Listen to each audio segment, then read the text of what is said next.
एक मिनट, वो हमारे आमने सामने बैठो, वो हमारे को हिसाब दो। अगर उसे 20 लाख रुपए भी गांव की तरफ निकलते नहीं, मैं दूंगा। साध्वी का पहले दिन से पता था कि वो पाखंडी है। देखो वो ट्रक में जो दान दक्षिणा 10-10, 20-20 डाल रहे थे। मेरे दत्ता को ना झोला दिल बेईमान का है। दुनिया न भूल गया कोई ना याद आवे। जब माँ की गोदी छूटा तो दुनिया अंधेरी सी लागा है, लेकिन जब माँ का बदला संसारे तने छोड़ दे तो सिर्फ एक चीज बचा है, आस्था और विश्वास। यह कहानी है कंचन नाथ की, एक 17-18 साल की साध्वी जो नोएडा यूपी की रहने वाली है, जिसके माँ और बाप उसकी जिंदगी के सबद बनने तक पहला ही इस दुनिया तक चले गए। जब वह सिर्फ 5 महीने की थी तो उसके मामा मामी ने उसके गुरु राजनाथ के पैरा में चढ़ा दी थी। आप इस मतलब भक्ति लाइन में आए, घर वालों ने मतलब इसके ऊपर कोई पहली बात तो मेरे घर वाले है नहीं। हाँ जी। मैं 5.5 महीने की थी जब गुरुजी के चरणों में चढ़ा दी गई थी। और उसके बाद कंचन का बचपन खेता में नहीं मंदिर में गुजरा। उसने अपनी पढ़ाई शुरू करी, लेकिन बचपन तय उसके भीतर यो था कि उसने कान पढ़ाकर साध्वी बनना है। देखो वैसे तो है ना, ये बचपन से ही जैसे छोटी सी थी, जब भी जैसे मिट्टी के शिवलिंग बना के उसकी पूजा करना और करना, बचपन से ही थे इसके अंदर ये गुण। शुरुआती पढ़ाई करी नोएडा में, फिर वो हरियाणा के नरवाना और टुहाना का आसपास आ गई और 1-2 क्लास उसने टुहाना तक भी पूरी करी। और फिलहाल वह +2 क्लास में है, जो कि ओपन तक करने लग रही है। लेकिन सब कुछ बदला डाकल गांव था, जब उसने 11 दिन की तपस्या करी और उसकी गुरु राजनाथ ने कहा कि वह हर जून के महीने 12 साल तक तप करेगी और उसके बाद डाकल गांव तक माखी और मच्छर सब खत्म हो जाएगा।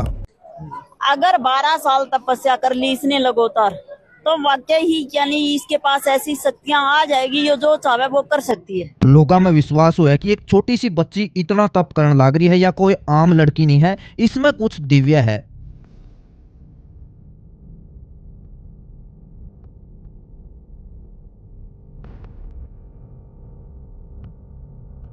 तो फिर यह साध्वी वायरल होने लगी सोशल मीडिया पर, रील्स में लोग भगत बनने लगे, दूर दूर तक लोग आने लगे। कोई पीसे दिंदा, कोई चांदी का मुकुट, कोई डॉलर, और 11 दिन की तपस्या बन गई 31 दिन का ताप। मेरे दत्ता को ना झोला दिल बेईमान का है।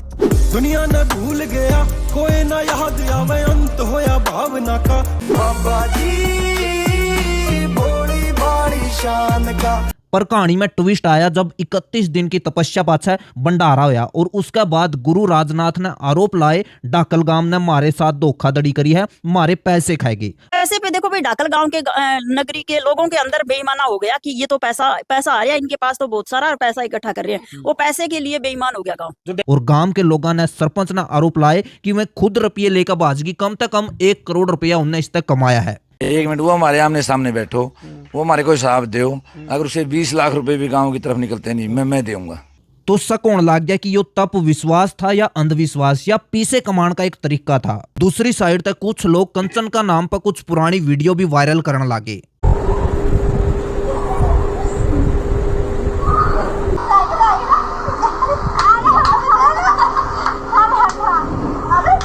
फिर उसके गुरु ने गांव पे माफी मांग ली और गांव के सरपंच और गुरु के बीच सांठ-गांठ होगी। देखो जो भी मेरे से गांव के बारे में आप शब्द निकले, उनको मैं वापस लेती हूँ। चलो। तो लोगों के बीच बात उठने लगी कि जो ये आपस में एक दूसरा पर आरोप लाओ थे कि पीसे खा गए, उसका तो कोई हिसाब होया नहीं। एक को था कि मेरे पीसे खा गए और एक को था कि वो 1 ट्रंक पीसा का भर के ले गई है, उसका कोई हिसाब किताब पब्लिक का शामिल होया नहीं कि कौन सही था कौन गलत। लेकिन कंचन तक किसी ने ना पूछा, वो बालक थी, वो तो तप करने लग रही थी, उसने वायरल होना नहीं, शायद सच्चे मन तक भक्ति चुनी थी। जो भक्ति और पाखंड के बीच फंस कर रहेगी, उसकी भक्ति का लोगों ने फायदा उठाया। और इस समाज में यो हुआ है कि कई बार भक्तां की सच्ची श्रद्धा का फायदा ठाजे हैं बाबे, और कई बार बाबे सच्चे हुआ है लेकिन उनका लोग फायदे ठाजे है। बाकी आज की वीडियो में इतना ही। वीडियो तो हमने किसी लागी कमेंट करके जरूर बताइयो, और अगर चैनल पर नए हो तो चैनल ने सब्सक्राइब कर लो। अगर सब्सक्राइब कर रखा है तो बेल आइकन ने जरूर दाब दो, ताकि हर एक वीडियो की नोटिफिकेशन तार तक पहुंच सके। तो मिलते हैं अगली वीडियो में।